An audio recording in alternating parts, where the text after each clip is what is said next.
Convicted rioter Tondre Buchanan walks into the federal courthouse in downtown Cleveland for a hearing that will determine if he can remain free for the time being or will be taken to prison in handcuffs. Last year, a jury found Buchanan guilty of federal charges for his role in the May 2020 riot in downtown Cleveland. And then on March 23rd of this year, federal judge Donald Nugent sentenced Buchanan to 4 years in prison.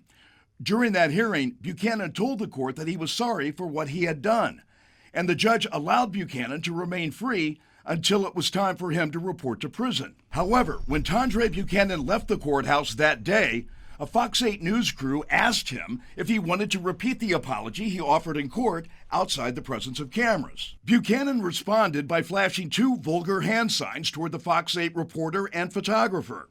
Federal prosecutors concluded that Buchanan's conduct outside the courthouse revealed that he was, in fact, not remorseful. They filed a motion asking the judge to revoke his bond and send him to prison.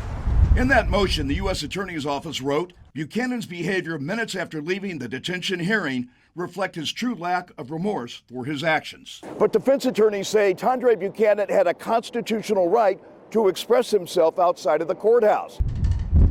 During Thursday's hearing, the defense told the judge that the signs Buchanan flashed toward the news crew were protected by the freedom of speech, and his conduct was not directed at the court. He was frustrated. This is a young kid who has no criminal history, who served in the military, and he had just been given a 4-year sentence, and that's tough, and I think that all those emotions just poured over. After watching the Fox 8 video and listening to arguments from both sides, Judge Donald Nugent said he felt that Tondre Buchanan had misrepresented himself as being remorseful for his actions during the riot and immediately revoked his bond. Ultimately, there was no reason in our mind that this bond had to be revoked today, and we're just disappointed.